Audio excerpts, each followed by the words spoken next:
नमस्कार दोस्तों, स्वागत है आपका हमारे YouTube चैनल GSYVS में। दोस्तों, हम लोग आज से SSC GD 2021 के प्रैक्टिस सेट की श्रृंखला करेंगे और इस महायुद्धाभ्यास की तैयारी हम लोग करेंगे। इसमें हम लोग जीके और हिंदी के 25-25 के प्रश्नों की श्रृंखला करेंगे। और दोस्तों, अगर आप हम लोग को साथ देंगे तो 50 में से 50 नंबर आपके पक्के होंगे SSC GD 2021 में। चलिए शुरू करते हैं आज का पहला प्रश्न।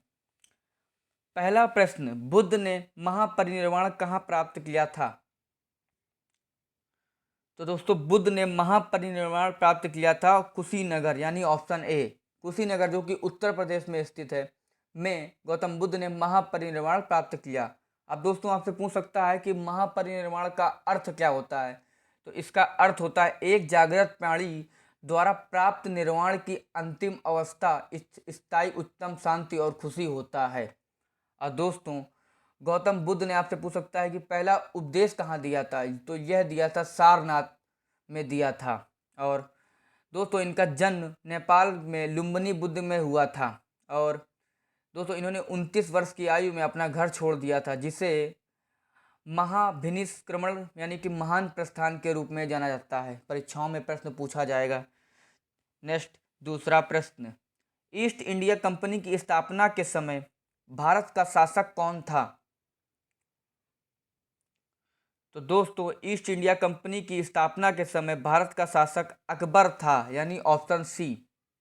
तथा जब ईस्ट इंडिया कंपनी की स्थापना हुई थी तब भारत का मुगल शासक बादशाह अकबर 1556 से 1605 तक अकबर था। अब दोस्तों, अब आपसे पूछ सकता है ये कब आए थे। तो 31 दिसंबर 1600 को व्यापारियों का एक समूह, जिन्होंने खुद को ईस्ट इंडिया कंपनी में शामिल किया था, को ईस्ट इंडीज के साथ सभी व्यापार पर एकाधिकार विशेषाधिकार दिए गए थे। और दोस्तों, 1608 में ईस्वी में सूरत के बंदरगाह पर कंपनी के जहाज पहली बार भारत आए थे। दोस्तों, हम लोगों ने पहले 25 क्वेश्चन जीएस के मतलब जीएस एंड जीके के मतलब क्वेश्चन हम लोग रखे हैं और 25 क्वेश्चन बाद के हिंदी के रखे हैं। नेक्स्ट, तीसरा प्रश्न, निम्नलिखित नेताओं में से किसने क्रांतिकारी संगठन अभिनव भारत सोसाइटी की स्थापना की थी? तो दोस्तों, अभिनव भारत सोसाइटी की स्थापना की थी विनायक दामोदर सावरकर ने। इसको हम लोग बोलते हैं विनायक दामोदर सावरकर ने अभिनव भारत सोसाइटी की स्थापना की थी। और दोस्तों, यह कब की थी? तो यह की थी 1899 ईस्वी में इन्होंने की थी। और दोस्तों, याद कर लीजिएगा, वीर सावरकर का जन्म 28 मई 1883 ईस्वी को नासिक के पास बागुर में हुआ था। और दोस्तों, इस सोसाइटी को पर वर्ष 1952 में प्रतिबंध लगा दिया गया था। नेक्स्ट, चौथा प्रश्न, हिटलर किस देश का तानाशाह था?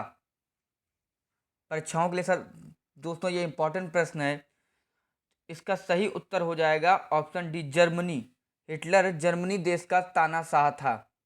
इनका पूरा नाम था एडोल्फ हिटलर और इनका जन्म हुआ था 20 अप्रैल 1889 ईस्वी को और मृत्यु हुई थी 30 अप्रैल 1945 ईस्वी में। और इन्हें जर्मनी में डेर फ्यूरर यानी कि द लीडर के रूप में जाना जाता था। तथा यह 1933 में तानाशाह बन गया और 1945 में जर्मनी ने मित्र राष्ट्रों के सामने आत्मसमर्पण कर दिया तो इन्होंने आत्महत्या कर ली थी। नेक्स्ट, पांचवा प्रश्न, हिमालय के सबसे दक्षिणी श्रेणी को क्या कहा जाता है? तो दोस्तों, हिमालय के सबसे दक्षिणी श्रेणी को शिवालिक कहा जाता है। यह भारत विशाल भौगोलिक विस्तार का देश है दोस्तों, और उत्तर में यह विशाल हिमालय से घिरा हुआ है शिवालिक। नेक्स्ट, छठा प्रश्न, भारत में यारलुंग त्सांगपो नदी को किस नाम से जाना जाता है? तो दोस्तों, भारत में यारलुंग त्सांगपो नदी को ब्रह्मपुत्र नदी के नाम से जाना जाता है। और दोस्तों, यारलुंग त्सांगपो नदी का स्रोत चेमायुंगडुंग ग्लेशियर यानी कैलाश पर्वत श्रेणी में है और यह नदी तिब्बत और चीन से होकर बहती है और दिहांग के नाम से जाने वाले नामचा बरवा अरुणाचल प्रदेश में भारत में प्रवेश करती है।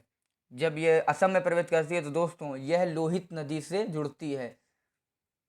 और दोस्तों ब्रह्मपुत्र का अर्थ होता है ब्रह्मा का पुत्र, और इसकी नदी की लंबाई दोस्तों 29 किलोमीटर। और दोस्तों ये आपकी सुवनसिरी, यह नदी ब्रह्मपुत्र नदी की सहायक नदी है। और मानस नदी, यह ब्रह्मपुत्र नदी की ये भी सहायक नदी है। और यांगजी, ये आपकी एशिया की सबसे लंबी नदी है। नेक्स्ट 7वां प्रश्न, रबी मौसम और खरीफ मौसम के बीच का एक छोटा मौसम क्या कहलाता है? तो दोस्तों रबी मौसम और खरीफ मौसम के बीच का एक छोटा मौसम जायद कहलाता है। दोस्तों जायद कहलाता है। जायद की फसलें दोस्तों गर्मी के मौसम की फसलें हैं। वह मुख्य रूप से लंबे समय के अंतराल में मार्च से जून तक उगाई जाती है। दोस्तों फसलों से दोस्तों रबी मतलब रबी की फसल, खरीफ की फसल, इनसे जरूर याद कर लीजिएगा। परीक्षाओं में एक प्रश्न इससे जरूर आएगा आपकी परीक्षा में। और दोस्तों जायद में आपके जायद फसल मौसम नामक एक समय के दौरान ये फसलें मुख्यतः गर्मी के मौसम में उगाई जाती हैं आपकी। नेक्स्ट 8वां प्रश्न, भारतीय संविधान के किस अनुच्छेद ने अस्पृश्यता की प्रथा को समाप्त कर दिया गया? तो भारतीय संविधान के अनुच्छेद 17 के अस्पृश्यता की प्रथा को समाप्त कर दिया गया। अब दोस्तों अस्पृश्यता का मतलब होता है छुआछूत से। इसको अनुच्छेद 17 के तहत मौलिक अधिकारों में शामिल किया गया था अस्पृश्यता उन्मूलन को। वास्तव में कुछ मूल अधिकारों में से एक है जो व्यक्तियों के खिलाफ उपलब्ध है, तथा एक अस्पृश्यता कानून को मजबूत बनाने के लिए संसद ने 1955 में एक अस्पृश्यता अपराध अधिनियम पारित किया था। और दोस्तों इसके बाद है आपका अन्य महत्वपूर्ण अनुच्छेद, जैसे कि अनुच्छेद 16, यह आपकी सार्वजनिक रोजगार के मामलों में अवसर की समानता देने के लिए है। और अनुच्छेद 18 उपाधि का अंत के है, उपाधियों का अंत के लिए अनुच्छेद 18 है। और अनुच्छेद 20 यह अपराधों के लिए सजा के संबंध में संरक्षण के लिए है। दोस्तों एसएससी जीडी में ऐसे ही प्रश्न पूछे जाते हैं। आप एक बार परीक्षाओं का पैटर्न देख सकते हैं जा करके, इनसे ही प्रश्न परीक्षाओं में आएगा। 9वां प्रश्न, भारत सरकार के खाद्य प्रसंस्करण और उद्योग मंत्री कौन हैं?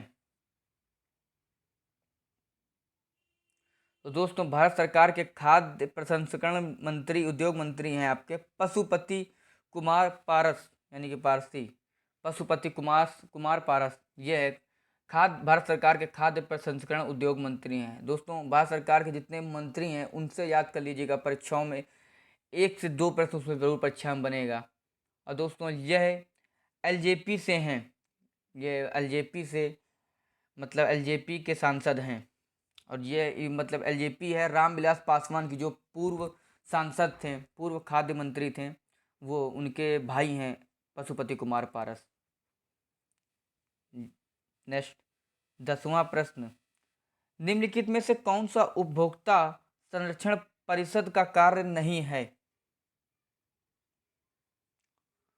तो दोस्तों उपभोक्ता संरक्षण परिषद का कार्य नहीं है दुकानदारों द्वारा धोखाधड़ी करने पर उपभोक्ताओं को मुआवजा प्रदान करना, यह उपभोक्ता संरक्षण परिषद का कार्य नहीं है। और दोस्तों यह उपभोक्ता संरक्षण अधिनियम बना था 1986 ने, मतलब उपभोक्ता संरक्षण अधिनियम 1986 ने उपभोक्ताओं के हितों के बेहतर सुरक्षा प्रदान करने की मांग की, और इस उद्देश्य के उपभोक्ताओं के विवादों के समाधान के लिए उपभोक्ता संरक्षण परिषदों और अन्य प्राधिकरणों की स्थापना के प्रावधान किए। नेक्स्ट 11वां प्रश्न, निम्नलिखित में से कौन सा अप्रत्यक्ष कर है?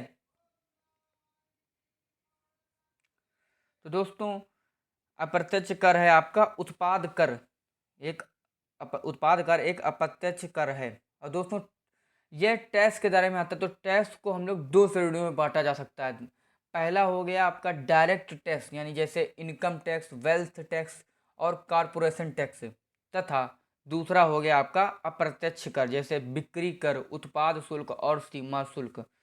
दोस्तों एसएससी जीडी का पेपर बहुत मतलब सरल तो नहीं कहूँगा, लेकिन 80% 90% चांस होते हैं आराम से पेपर आप लोग हल कर लोगे, क्योंकि उसमें हिंदी आती है। बहुत से लोगों बच्चों को इंग्लिश नहीं आती है, इसमें आपको इंग्लिश नहीं है इसलिए हिंदी दिया गया है, हिंदी को आप कम मत आंकिएगा। इसीलिए मैंने बहुत से मतलब प्रश्न बनाए हैं, उनको आप सही से देखिएगा। नेक्स्ट 12वां प्रश्न, सभी एक कोशिक यूकेरियोटिक को निम्न के अंतर्गत रखा गया है। तो इसका सही उत्तर हो जाएगा आपका प्रोटिस्टा, यानी कि सभी एक कोशिक यूकेरियोटिक को प्रोटिस्टा के अंतर्गत रखा गया है। नेक्स्ट 13वां प्रश्न, मानव शरीर में वह हार्मोन कौन सा है जो रक्त में स्रावित होता है और हृदय स्पंद की दर को नियंत्रित करता है। तो दोस्तों, मानव शरीर में वह हार्मोन है आपका एड्रीनेलिन। एड्रीनेलिन हार्मोन है जो रक्त में स्रावित होता है और हृदय स्पंद की दर को नियंत्रित करता है। तथा दोस्तों, एड्रीनेलिन किसी भी प्रकार के तनाव की प्रक्रिया में और आपातकालीन स्थितियों के दौरान स्रावित होता है और इसे फाइट एंड फ्लाइट यानी ट्रिपल एफ हार्मोन या आपातकालीन हार्मोन कहा जाता है। तथा दोस्तों, एड्रीनेलिन की प्रमुख क्रियाओं में शामिल याद कर लीजिएगा, हृदय स्पंद को नियंत्रित करना, रक्तचाप में वृद्धि करना और फेफड़ों में वायु मार्ग का विस्तार करना, आंख में पुतली का बढ़ना, इसमें आपका एड्रीनेलिन का प्रयोग क्रियाएं होती हैं आपकी ये हैं। नेक्स्ट 14वां प्रश्न, कौन सी पुरानी न्यूरोडीजेनरेटिव बीमारी है जो आमतौर पर धीरे धीरे शुरू होती है और समय के साथ बिगड़ती जाती है और 60 से 70% डिमेंशिया का कारण बनती है। तो दोस्तों, पुरानी न्यूरोडीजेनरेटिव बीमारी है जो आमतौर पर धीरे शुरू होती है, तो उसका सही उत्तर हो जाएगा आपका अल्जाइमर रोग। अल्जाइमर रोग एक प्रगतिशील तंत्रिका संबंधी विकार है जिसके कारण मस्तिष्क सिकुड़ जाता है और मर जाता है। यह स्मृति हानि का कारण बनता है और यह मनोभ्रंश का सबसे आम कारण है। नेक्स्ट 15वां प्रश्न, हेमिस महोत्सव किस राज्य केंद्र शासित प्रदेश में मनाया जाता है। तो दोस्तों, हेमिस महोत्सव केंद्र शासित प्रदेश लद्दाख में मनाया जाता है। यह प्रत्येक वर्ष पद्म संभव की जयंती पर मनाया जाता है तथा बुद्ध के पुनर्जन्म का प्रतिनिधित्व करने वाले यह नृत्य महोत्सव विश्व प्रसिद्ध है। तथा दोस्तों, त्योहार का सबसे आकर्षक हिस्सा है आपका रहस्यवादी मुखौटा नृत्य। और दोस्तों, लद्दाख के मुखौटा नृत्यों को चाम्स नृत्य कहा जाता है। दोस्तों, पूछ सकता है आपको चाम्स नृत्य कहाँ का है, तो लद्दाख का ये भी है रूप में मुखौटा नृत्य में कहा जाता है। नेक्स्ट 16वां प्रश्न, झोरा लोक नृत्य किस राज्य का है। तो दोस्तों, झोरा लोक नृत्य यह उत्तराखंड राज्य का है। उत्तराखंड राज्य का नृत्य लोक नृत्य झोरा नृत्य है तथा नृत्य की उत्पत्ति कुमाऊं क्षेत्र से हुई। यह आमतौर पर नृत्य शादियों और मेलों में देखा जाता है और इसमें पुरुष और महिलाएं हाथ मिलाते हुए और गोलाकार रूप में चलते हैं। और नृत्य हुरका के नाम से प्रसिद्ध पारंपरिक ड्रम के बिना अधूरा है। ये इसका एक वो होगा। और उत्तराखंड भारत के उत्तरी भाग में स्थित, दोस्तों ये पता होगा आपको, राज्य के वर्तमान मुख्यमंत्री हैं उत्तराखंड के पुष्कर सिंह धामी और राज्यपाल हैं गुरमीत सिंह। दोस्तों याद कर लीजिएगा, देवताओं की भूमि उत्तराखंड को कहा जाता है और इसका गठन 9 नवंबर 2000 को देश के 27वें राज्य के रूप में किया गया था। दोस्तों, एक ट्रिक याद कर लीजिएगा, इससे आप 3 राज्यों को याद कर सकते हैं कि इनका मतलब गठन कब हुआ था। तो याद कर लीजिए, छत्तीस उत्तराझार मतलब छत्तीस उत्तराझार यानी कि 36 से छत्तीसगढ़ हो गया और 1915 तो छत्तीसगढ़ से आ जाएगा 1 नवंबर 2000 और उत्तराखंड से हो जाएगा आपका 9 नवंबर 2000 और झारखंड से हो जाएगा आपका 15 नवंबर 2000। ये तीनों एक ही महीने में बने थे, यानी 36 उत्तराझार 1 9 15 को बने थे। नेक्स्ट 17वां प्रश्न, लोकतक झील किस राज्य में स्थित है। तो दोस्तों, लोकतक झील यह मणिपुर राज्य में स्थित है। यह पूर्वोत्तर भारत की सबसे बड़ी ताजे पानी की झील है और इसमें केवबुल लामझौ राष्ट्रीय उद्यान लोकतक झील के दक्षिणी भागों में स्थित है।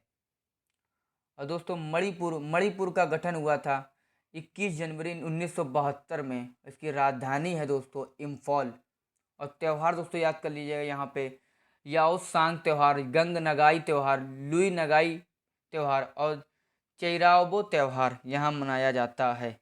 और दोस्तों और भी जैसे राज्य हैं आपके, जैसे हमने इसमें 3 राज्य और दिए हैं, असम, मेघालय, अरुणाचल प्रदेश। तो असम में आपके झीलें झीलें हैं, जैसे आपके तो चंडुबी झील, दिगाली पुखरी झील, सोनभील झील, दीपोर झील और हफलोंग झील। तथा मेघालय में स्थित है थडलास्केन झील, उमियम झील, वॉर्स झील। और अरुणाचल प्रदेश में आपकी है गंगा झील, माधुरी झील, नगुला झील, लेक ऑफ नो रिटर्न झील, पंगतेंग सो झील। ये आपके अरुणाचल प्रदेश में स्थित है।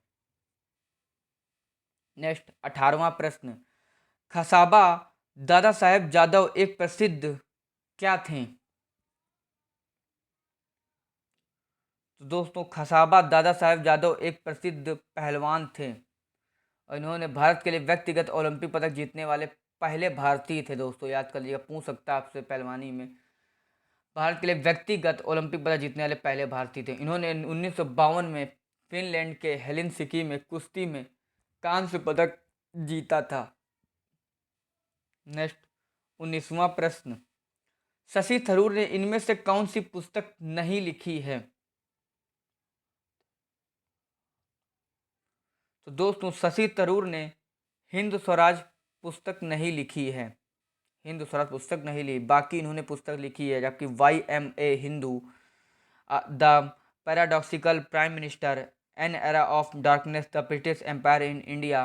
और दोस्तों इनकी और भी बुक हैं, जैसे कि bookless in Baghdad, Nehru the invention of India, inglorious empire. ये इनकी प्रमुख पुस्तकें हैं। और दोस्तों यह तिरुवनंतपुरम केरल से संसद के सदस्य हैं और यह पूर्व में संयुक्त राष्ट्र संचार और सार्वजनिक सूचना के महासचिव के तहत हैं थे।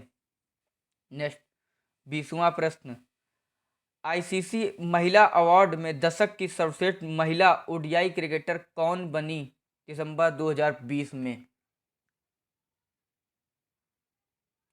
तो दोस्तों ICC महिला अवार्ड दशक की सर्वश्रेष्ठ महिला ODI क्रिकेटर बनी आपकी एलिसे एलेक्जेंड्रा पेरी। ये दशक की सर्वश्रेष्ठ महिला ICC खिलाड़ी बनी और यह ऑस्ट्रेलियाई की हैं। और दोस्तों ICC फीमेल क्रिकेटर के लिए रसेल हेहेव फिल्म पुरस्कार ऑफ द डिकेड मिला। तथा दोस्तों आपकी मिताली राज, ये आपकी भारतीय कप्तान है और ये 12 मार्च 2021 को सभी क्रिकेट प्रारूपों में 10,000 अंतर्राष्ट्रीय रन पूरे करने वाले पहली भारतीय महिला क्रिकेटर बनी। याद कर लीजिएगा, परीक्षा के लिए इम्पोर्टेंट प्रश्न है। और कैथरीन हेलेन ब्रंट, ये आपकी एक अंग्रेजी महिला क्रिकेटर हैं। तथा सना मीर, ये है पाकिस्तान के पूर्व कप्तान और विश्व नंबर 1 सना मीर ने अंतर्राष्ट्रीय क्रिकेट से संन्यास लेने की घोषणा की है, इसलिए ये भी चर्चा में है, इनको याद कर लीजिएगा। नेक्स्ट 21वां प्रश्न, एम्पियर किसकी एक इकाई है? तो दोस्तों एम्पियर एक विद्युत धारा की इकाई है। विद्युत धारा की SI इकाई है एम्पियर। तथा इकाइयों की अंतरराष्ट्रीय प्रणाली विद्युत धारा ले जाने वाले विद्युत चालक के बीच विद्युत चुंबकीय बल को मापकर अन्य आधार इकाइयों के संदर्भ में एम्पीयर को परिभाषित किया जाता है। तथा दोस्तों इसका नाम आंद्रे मेरी एम्पियर 1775-1836 के नाम पर रखा गया है। दोस्तों याद कर लीजिएगा। और दोस्तों हमारे अपने पास और भी ऐसे मूल मात्रा और SI इकाई हैं और इनके चिन्ह हैं। जैसे आप समय की इस SI इकाई है सेकेंड और इसका चिन्ह है S से प्रदर्शित करते हैं। और दूरी मूल मात्रा की SI इकाई है मीटर और इसको M से प्रदर्शित करते हैं। तथा द्रव्यमान की SI इकाई है किलोग्राम और इसको kg से प्रदर्शित करते हैं। और विद्युत धारा एम्पियर को A से प्रदर्शित करते हैं। तथा तापमान केल्विन को K से प्रदर्शित करते हैं। पदार्थ की मात्रा मोल से ही प्रदर्शित करते हैं। और ज्योति तीव्रता उसको केंडा से SI इकाई है तथा इसको CD से प्रदर्शित चिन्ह से प्रदर्शित करते हैं। नेक्स्ट 22वां प्रश्न, निम्नलिखित में से किस यौगिक को ग्लोबर लवण के नाम से भी जाना जाता है? निम्नलिखित में से किस यौगिक को ग्लोबर लवण के नाम से जाना जाता है? तो दोस्तों यह जाना जाता है, ग्लोबर लवण के रूप में जाना जाता है, सोडियम सल्फेट को जाना जाता है। सोडियम सल्फेट यौगिक को ग्लोबर लवण के नाम से जाना जाता है तथा ग्लोबर का नमक यह सोडियम सल्फेट डिकाहाइड्रेट का सामान्य नाम है तथा इसका रासायनिक सूत्र याद कर लीजिएगा, Na2SO4 10H2O, यह इसका रासायनिक सूत्र होता है। नेक्स्ट 23वां प्रश्न, भारत में सबसे अधिक मछली उत्पादन करने वाला राज्य कौन सा है? तो दोस्तों भारत में सबसे अधिक मछली उत्पादन करने वाला राज्य है तमिलनाडु। तमिलनाडु भारत में सबसे अधिक मछली उत्पादन करने वाला राज्य है तथा दोस्तों तमिलनाडु ने गुजरात को पछाड़कर पहला स्थान हासिल किया है तथा केरल आपका यह तीसरे पायदान पर है, दूसरे स्थान पर गुजरात है। अब दोस्तों बात हुई तमिलनाडु, तो तमिलनाडु के राजधानी चेन्नई है, मुख्यमंत्री हैं MK स्टालिन, राज्यपाल हैं RN रवि तथा केरल के मुख्य राजधानी है तिरुवनंतपुरम, मुख्यमंत्री हैं पिनराई विजयन और राज्यपाल हैं आरिफ मोहम्मद खान। बात है गुजरात की, तो गुजरात के मुख्यमंत्री हैं गुजरात के मुख्यमंत्री हैं भूपेंद्र भाई पटेल, राजधानी है गांधीनगर और राज्यपाल है आचार्य देवव्रत। पश्चिम बंगाल की राजधानी कोलकाता है, मुख्यमंत्री ममता बनर्जी और राज्यपाल जगदीश धनखड़ हैं। दोस्तों इसके बाद हिंदी की साथ में 25 क्वेश्चन हम लोगों ने रख लिए हैं, क्योंकि SSC GD में कुल 100 प्रश्न आते हैं और आपको 90 मिनट मिलते हैं। 90 मिनट में आपको 100 क्वेश्चन करने होते हैं। 25 क्वेश्चन की होती है, 25 मिनट 25 क्वेश्चन रीजनिंग के, 25 मैथ के, 25 GS के GK के और 25 हिंदी के। 224वां प्रश्न, ब्लैक बोर्ड पर लिखने के लिए जिस चौक खड़िया का इस्तेमाल किया जाता है उसमें ज़्यादातर लवण होता है, यह निम्नलिखित में से किस धातु का लवण है? तो दोस्तों जो ब्लैक बोर्ड पर हम लोग इस्तेमाल करते हैं तो उसमें कैल्शियम का उपयोग किया जाता है, लवण होते हैं और इसको कैल्शियम कार्बोनेट के रूप में जाना जाता है तथा इसका सूत्र दोस्तों याद कर लीजिएगा, CaCO3 इसका सूत्र होता है। नेक्स्ट 25वां प्रश्न, जीवमंडल में निम्नलिखित में से क्या शामिल है? तो दोस्तों जीवमंडल में निम्नलिखित में से उपरोक्त सभी शामिल हैं, स्थल मंडल, वायुमंडल, जल मंडल, तीनों ही मंडल शामिल हैं। नेक्स्ट अब दोस्तों बात करेंगे हम लोग हिंदी की। अब हिंदी के 25 क्वेश्चनों की हम लोग बात करेंगे। दोस्तों SSC GD के लिए हिंदी को कम मत आंकिएगा। SSC GD में बहुत मतलब सरल भी क्वेश्चन होते हैं, लेकिन बच्चा क्या करता है, बहुत ज़्यादा जोश में गलत प्रश्न जल्दी जल्दी में लगा के चला आता है, इसलिए इसको ध्यान से देखिएगा।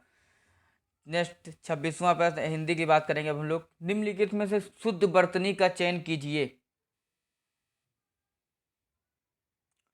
तो दोस्तों बात की गई है शुद्ध वर्तनी की चयन, तो इसका सही उत्तर हो जाएगा आपका हठ धर्मिता, जो कि एक शुद्ध शब्द है, वर्तनी है। नेक्स्ट 27वां प्रश्न, दोस्तों जिसका कोई अंत नहीं होता के लिए एक शब्द बताइए, मतलब लिखिए। जिसका कोई अंत नहीं होता के लिए एक शब्द लिखिए। तो इसका सही उत्तर हो जाएगा आपका अनंत, यानी कि ऑप्शन बी, आदि जहाँ से आरंभ हो, अनादि जिसका आदि या आरंभ ना हो। दोस्तों इसमें वाक्यांश आपको यह ऐसे पूछेगा, भाषा को सुंदर, आकर्षक और प्रभावशाली बनाने के लिए अनेक शब्दों के स्थान पर एक शब्द का प्रयोग किया जाता है, वह वाक्यांश के लिए एक शब्द कहलाता है। मतलब से बड़ा पूछ जाएगा तो उसको एक शब्द में आपको निरूपित करना है। नेक्स्ट 28वां प्रश्न, प्रतिकूल का विलोम शब्द है। तो प्रतिकूल का विलोम शब्द है आपका ऑप्शन सी, अनुकूल। प्रतिकूल का विलोम शब्द अनुकूल है तथा समान का विलोम शब्द है असमान और अनुसार का विलोम शब्द विरुद्ध है। नेक्स्ट 29वां प्रश्न, अशुद्ध शब्द का चयन करें। दोस्तों अशुद्ध शब्द इसमें हो जाएगा आपका ऑप्शन सी संसार। संसार जो कि एक अशुद्ध शब्द है, इसमें कोई संसार ऐसे लिखा जाएगा, ये संसार लिखा जाएगा। नेक्स्ट 30वां प्रश्न, मंगल का विपरीत क्या होगा। दोस्तों एसएससी में ऐसे ही प्रश्न पूछे जाएंगे हिंदी के, बस आपको ध्यान से पूछना कि परीक्षा में एग्जामिनर ने क्या पूछा है। कभी कभी जोश के साथ बच्चा कुछ भी गलत जब देख नहीं पाता, वो पूछा गया शुद्ध वर्तनी तो वो अशुद्ध वर्तनी लगा के चला आता है। तो मंगल का विपरीत शब्द हो जाएगा आपका अमंगल, यानी ऑप्शन डी।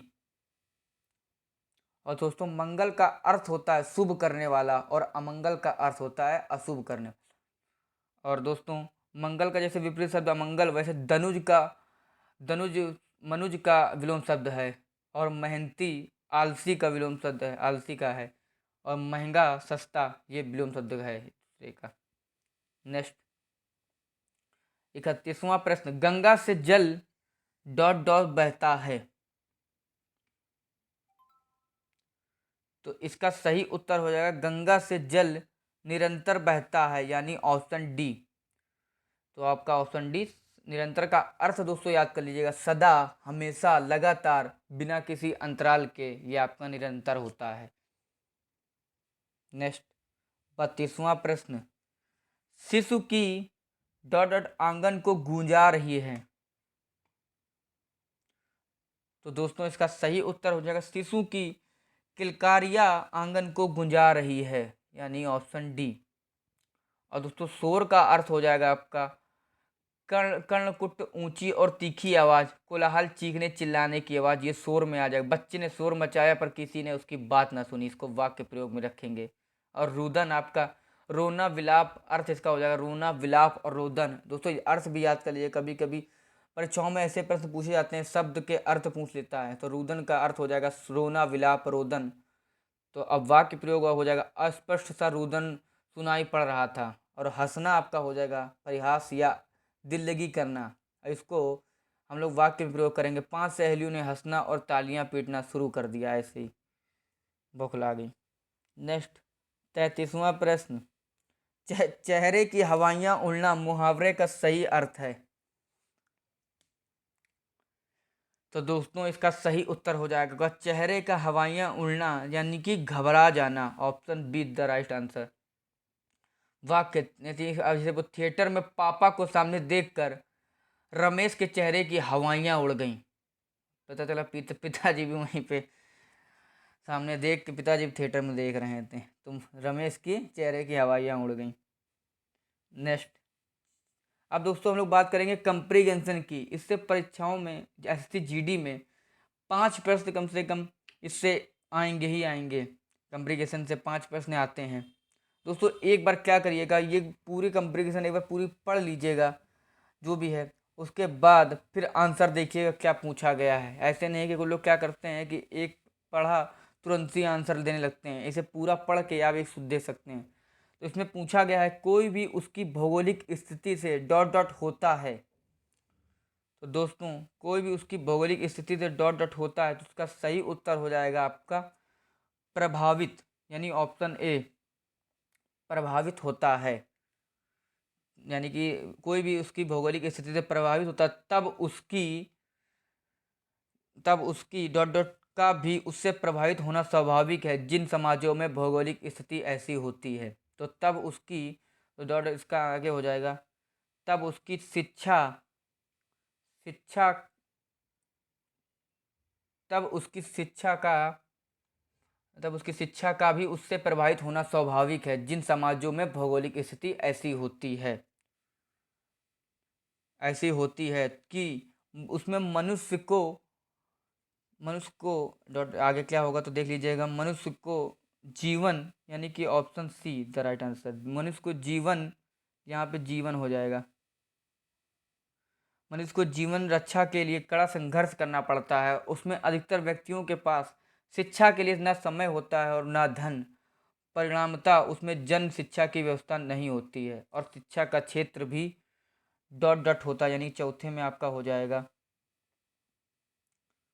चौथे में हो जाएगा आपका डॉट डॉट सीमित हो जाएगा, यानी option see the right answer. तो उसके शिक्षा का क्षेत्र भी सीमित होता है, और इसके विपरीत जिन समाजों की भौगोलिक स्थिति मानव के अनुकूल होती है और प्राकृतिक, आगे इसके हो जाएगा प्राकृतिक,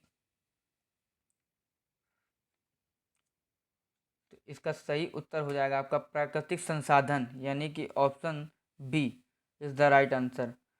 प्राकृतिक संसाधन भरपूर होते हैं, उनमें व्यक्तियों के पास शिक्षा के लिए समय एवं धन दोनों होते हैं, परिणामतः उनमें शिक्षा की उचित व्यवस्था होती है। दोस्तों ये है शिक्षा के उद्देश्य से बताया गया एक कंपेरिजन है। दोस्तों परीक्षाओं में 5 ही नंबर पक्के दे जाते हैं, इसको ध्यान से देख लिएगा, क्योंकि पर एग्जामिनर क्या करता है, जैसे अब एक पाँचवा इसी में देख लीजिए, 5वें में इसमें आपको 3 चीज़ें दे दिया है, मनोरंजन, संसाधन और सत्यापन। इसमें आप मनोरंजन भरपूर होता है यही बोल सकते हैं, लेकिन इसमें संसाधन होगा। इसमें बहुत ध्यान से पढ़िएगा, 5 नंबर आपके एसएससी जीडी में पक्के समझिए अपने आप।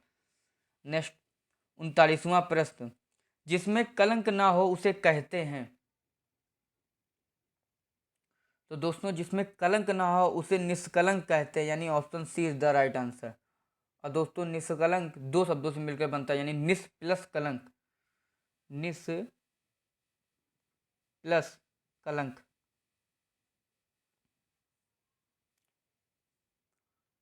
और दोस्तों निरापद का अर्थ याद कर लीजिएगा, निरापद का अर्थ होता है जिससे किसी प्रकार की हानि ना हो, वाक्यांश में याद कर लीजिएगा।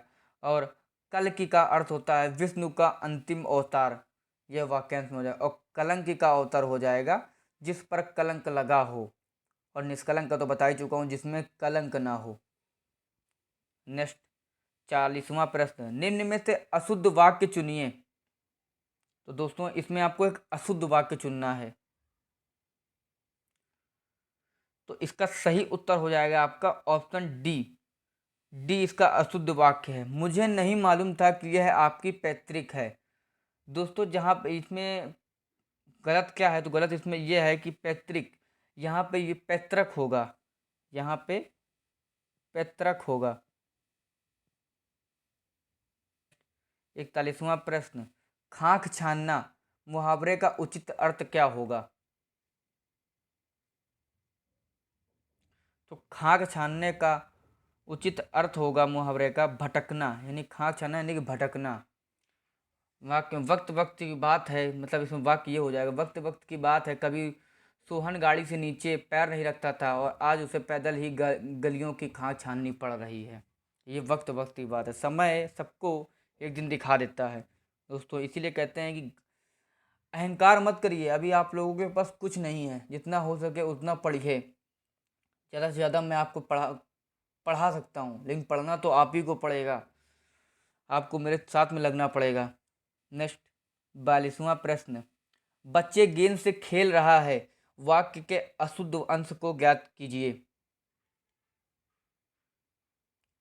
तो दोस्तों इसका सही उत्तर हो जाएगा, अशुद्ध वाक्य हो जाएगा आपका बच्चे गेंद से खेल रहे हैं, यानी कि रहा लिखा तो यहाँ पे खेल रहे होगा, अशुद्ध वाक्य आपका रहा है, क्योंकि बच्चे बहुवचन शब्द है इसलिए इसके साथ क्रिया भी बहुवचन ही होगी।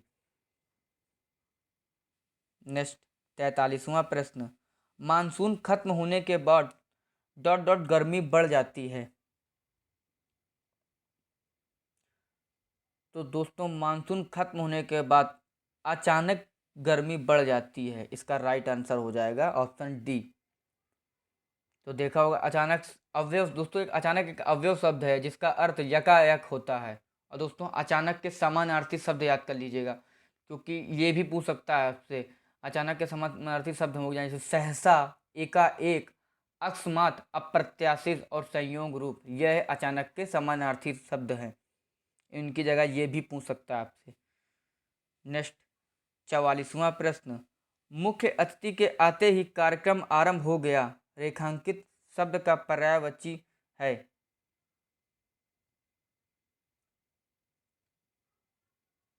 तो दोस्तों इसमें आरंभ के नीचे अंडरलाइन हो जाएगा, मुख्य अतिथि के आते ही कार्यक्रम आरंभ हो गया, रेखांकित यानी कि आरंभ के नीचे आरंभ, गलती हो गई टाइपिस्ट से। तो इसका सही उत्तर हो जाएगा आपका शिलान्यास। मुख्य गति के आते ही शिलान्यास हो गया। तो शिलान्यास का अर्थ हो गया दोस्तों नींव डालना, जैसे ताजमहल का नील शिलान्यास। और आरंभ का पर्यायवाची शब्द शिलान्यास है। और दोस्तों शिलान्यास के पर्यायवाची याद कर लीजिएगा। श्री गणेश, शुभारंभ, प्रारंभ, शुरुआत, समारंभ, शुरू, सूत्रपात, शिलान्यास, उपक्रम, इब्तदा, आगाज, बिस्मिल्लाह, आविर्भाव, प्रादुर्भाव। दोस्तों ये आखिरी के में 4-5 बोले हैं, जैसे कि सूत्रपात, शिलान्यास, उपक्रम, इब्तदा, आगाज और बिस्मिल्लाह, आविर्भाव और प्रादुर्भाव। इनको जरूर याद कर लीजिएगा, परीक्षाओं में ऐसे ही घुमा के एग्जाम में पूछता है प्रश्न पर्यायवाची। नेक्स्ट 45वां प्रश्न, दिए गए विकल्पों में जो छूने योग्य ना हो उसके लिए एक शब्द क्या होगा? दोस्तों इसका सही उत्तर हो जाएगा आपका ऑप्शन सी, अछूता। सॉरी, इसमें एक मिस्टेक हो गई सर। इसका सही उत्तर हो जाएगा आपका ऑप्शन ए, अछूत। जो छूने योग्य ना हो उसे अछूत बोलेंगे, अछूता नहीं। अछूत यानी अछूता वो हो जाएगा जो छुआ ना गया हो, उसको अछूता बोलते हैं। और अछूत उसको बोलते हैं, जैसे उसका अछूत का पर्यायवाची शब्द हो जाएगा अस्पृश्य, हरिजन, अंत्यज। यह अछूत के पर्यायवाची होते हैं। और दोस्तों अच्युत का इसका पर्यायवाची हो जाएगा जो अपने स्थान से अलग ना किया जा सके, उसे अच्युत बोलते हैं। और अंतरीय द्रिय इसको बोलते हैं इंद्रियों की पहुंच से बाहर। और दोस्तों अछूता इसको जो छुआ न गया हो। नेक्स्ट 46वां प्रश्न, दिए गए वाक्य में रेखांकित खंड को प्रतिस्थापित करने के लिए सबसे उपर्युक्त विकल्प का चयन करें।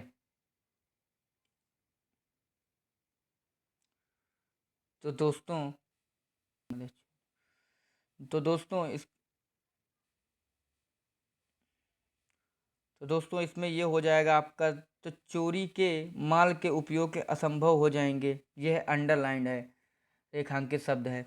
इसका इसमें आपको मतलब वाक्य के रेखांकित खंड को प्रस्तापित करने के सबसे उपयुक्त विकल्प चयन करना है। इसमें जो लिखा है चोरी के माल के उपयोग असंभव हो जाएंगे, इसका उपयुक्त शब्द लिखना है 4 ऑप्शन में से देख करके।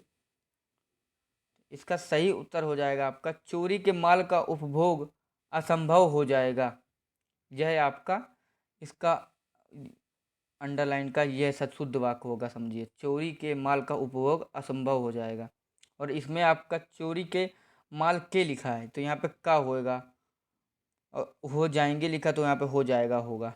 नेक्स्ट 47वां प्रश्न, द्रव की कोई निश्चित आकृति नहीं होती, वाक्य में रेखांकित शब्द का पर्यायवाची बताइए।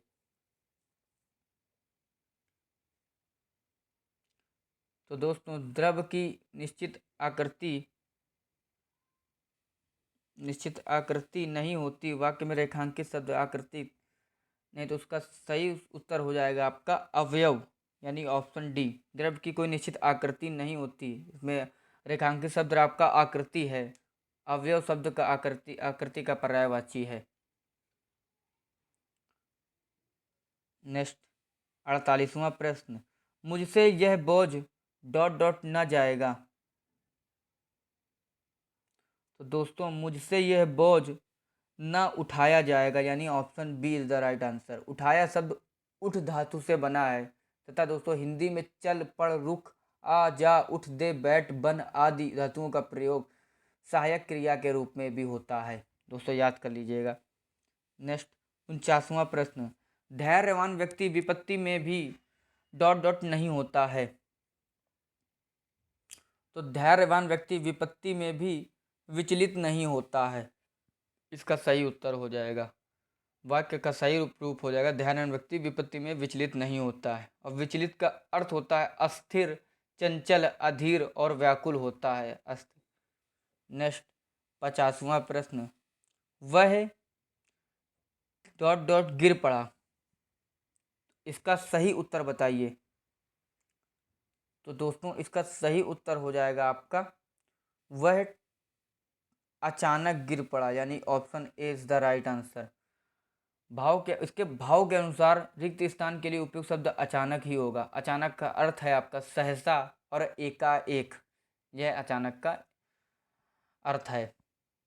तो इसका सही उत्तर हो, और जल्दी का अर्थ हो जाएगा शीघ्रता, फुर्ती, तेजी, उतलावापन, यानी कि दूसरी आंख जल्दी निकालो, वो वाक्य प्रयोग उसमें हो जाएगा आपका।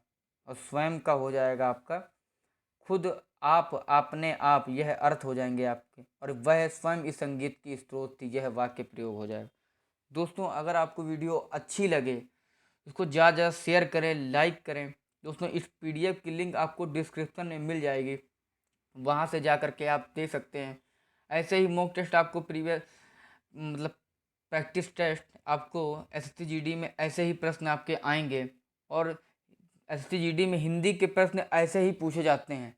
चाहे तो आप एक मॉक टेस्ट कहीं से भी, किसी की भी उठा करके देख सकते हैं, और प्रीवियस ईयर पेपर दे सकते हैं, उसमें भी परीक्षा में प्रश्न यही पूछा जाएगा। अगर आपको वीडियो अच्छी लगे तो उसको लाइक करें, कमेंट करें, ज़्यादा से ज़्यादा शेयर करें, जिससे मैं बहुतों को आप पहुंचा सकें। धन्यवाद। जय हिंद, जय भारत।